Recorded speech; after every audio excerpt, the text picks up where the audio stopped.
Hey, happy Sunday. It's the Sabbath, and every Sunday I think, you know what? I get the opportunity to talk about the gospel with friends and family and focus the Sabbath on more important things to drown out all the noise. But why not share with some of that with my friends on YouTube? So I dug up this clip, and I've been meaning to share it for a while, but I didn't just want to throw the clip at you because there's a lot of other things that I've been talking about that kind of tie in with this. The clip is a clip of, it's a prophetic warning. It could have been last week. It could have been a year ago, 5 years ago. You really wouldn't know because it's relevant today that it's almost 40 years old. It's almost it was made about the year I was born. And it's this gentleman talking about the effect that content is going to have on families and on children and on culture. And I found it fascinating because it's really a warning of, hey, are we thinking about the values and the ideologies of the people who are making the content that we consume, put into our brain? And if you take that question and flip it around, you say, you know what, are these people that I would let in my living room, let them teach lessons to my kids and whisper ideas? Or the people I'd let be their school teachers?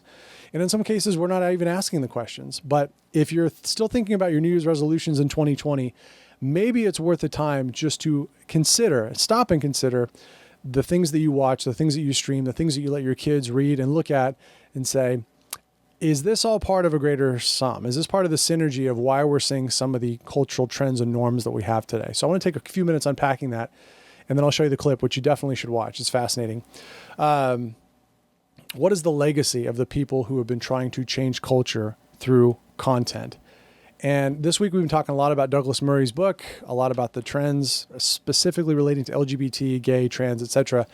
And I've been reading a lot about the cluster effect. So if you haven't heard of the cluster effect, it has to do with, here, I'll cite this article right here, the rapid onset gender dysphoria, which is disproportionately affecting children. And I saw an article a couple weeks ago about how in Scotland, they passed a law that even though teachers have to get parental permission to give children aspirin, if they have a headache or a boo-boo, they do not have to give permission or get consent to encourage the child to transition, that they are not the gender they think they are, and they can call them by a different name, let them use a different bathroom, let them bring a change of clothes to school, and make sure the whole class is consistently adhering to this new name/gender policy.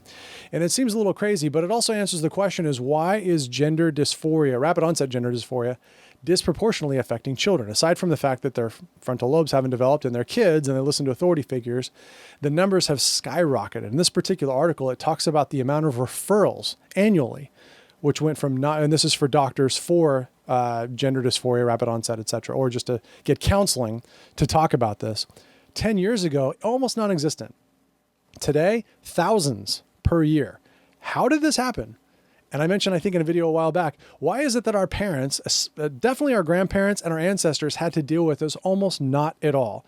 Was this an underlying problem that was always there and we just didn't know about it? Or is something else going on here? And this is what the clip talks about. So to give you a couple examples, and by the way, the study of Brown, they had to come out and basically apologize immediately for sharing their findings from this study and backtrack it, and the school depublished the paper, which is archived online. I'll probably link to it. But the bottom line is they called it a social contagion because that's what the evidence that they found shows that it is. And there's a lot of evidence to suggest it's true, which is why it's so normal now. But let's talk about normality. Douglas Murray in his book cited that very few of the kids who have gender dysphoria actually have any present sexual, physical anomaly, illness, affliction that would qualify them as intersex or some other scientifically designated non-normal person, which partially explains why most of the kids who claim they have dysphoria will grow out of it at some point. So he says, he asked the question, the innocent but important question, what's going on here? And part of what he says is if you look at the desire to be considered normal, and I'll just give you a couple examples here. One is that if you've seen any of these studies, one of them is that somewhere between 25 and 50% of young millennials, especially females, estimate that that's the gay population. The number here from Gallup is 23.6. I've seen it much higher than that. In any case, it's like 10 times higher than reality. Why is that? Why is there this drive to get the number higher? And why do so many people associate truth with a number that's patently false? Well, you look at some other examples. You look at something I saw just a week ago. You've got the sword and the shield. You know, Brown had to come out and put the shield and say, we're sorry for telling the truth. But then you've got the sword. Look at this article right here on Attack. From Schitt's Creek to Batwoman, LGBTQ characters on US TV are at an all-time high. Bingo. What are they inundated with? LGBT positivity, especially in celebrities, which in our culture, we worship celebrities and everybody wants their 15 seconds of fame. I think the byline here is interesting. There's a lot of great numbers to celebrate, but there's still work to be done. Progress is also still found in, magic word, clusters. Clusters. What does that mean? You tell me. But I have a question. If you're overrepresenting the LGBT population to the point where people estimate that it's 10 times higher than it actually is, how much work is left to be done? There's always more. So let's use clusters. So let's talk about this. Where did this idea of clusters come from? I'm going to finish with Douglas Murray, where he says the only rational explanation for this, if you look at the melding and conflating of this need to feel important, to feel normal, to fit in, to be at the tip of the spear, to be progressive, especially when you're a child and fitting in can be so awkward and painful, you'll always flow through the easiest route. So when you're encouraged, when you get effusive praise, it makes sense that they would do what he says is what really is happening in pride parades. The acronym is LAM, LAM. Look at me. That's all I want. Just look at me. You make up your mind. In terms of content and planning and playbook, there's a book that Douglas Murray cites called After the Ball. It was written in 1989, and it was written by two very gay, very activist men named, I have their last names here, Marshall Kirk and Hunter Madsen. And the excerpts I read are very interesting. I probably will take the time to read it in 2020 because really what it is a playbook to take homosexuality from what it's seen as in culture to make it normative in society so they can move on to the next thing. And one of the opening excerpts is the gay revolution has failed. That's what the authors start the book with. It failed. It's just not working. What we're doing is not working. We need to change it up.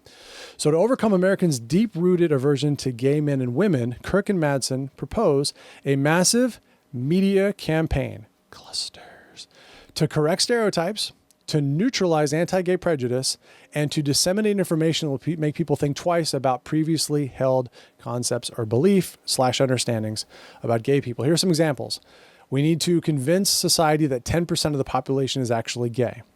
Well, we're way past that now, especially with certain dumber and less informed, populaces.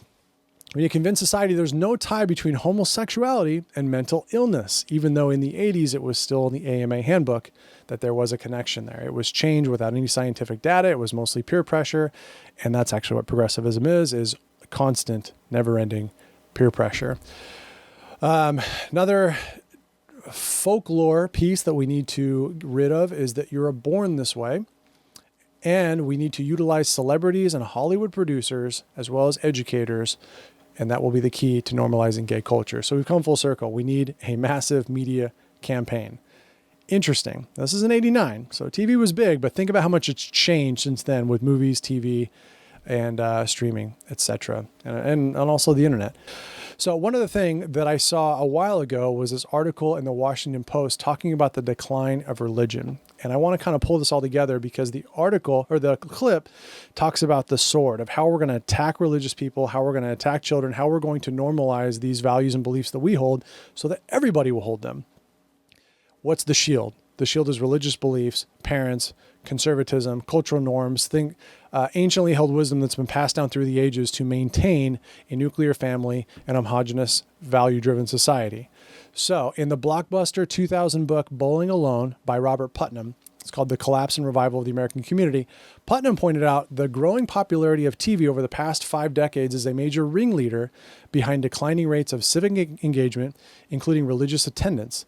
Television and pop culture encourage lethargy and passivity and materialist values, which are both in tension with a vibrant religious life. I'm going to link to this article. There's some really interesting statistics about the decline of religion tied to content, to television, and to media campaigns designed to desensitize people to that information and make religion less attractive. So I hope you enjoy this clip. I just want you to give it some thought, especially with this one right here, this the overestimation of LGBT in society and the LGBT characters in US TV are at an all-time high. Why? What's the purpose? Why cluster? What does this do for society? How does this help?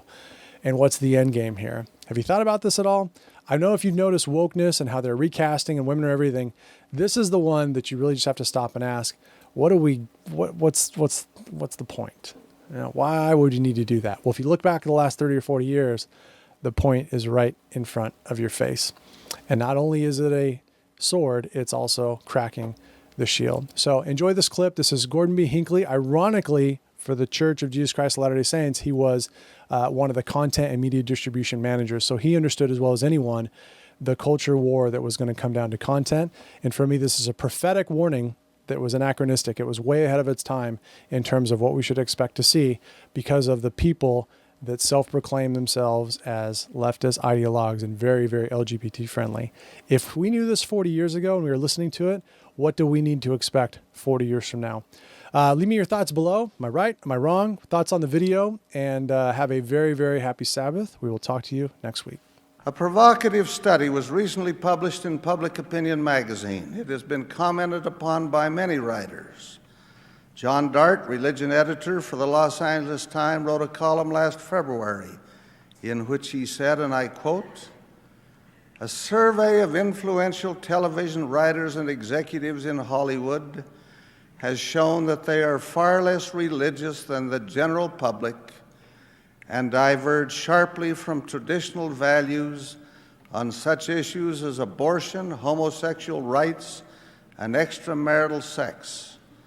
While nearly all of the 104 Hollywood professionals had a religious background, 45% now say they have no religion, and of the other 55%, only 7% say they attend a religious service as much as once a month. This group has had a major role in shaping the shows whose themes and stars have become staples in our popular culture. 80% of the respondents said they did not regard homosexual relations as wrong, and 51% did not deem adultery as wrong.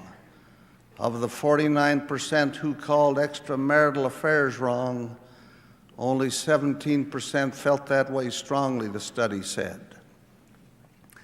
Nearly all, 97%, favored the right of a woman to choose an abortion, 91% holding that view strongly.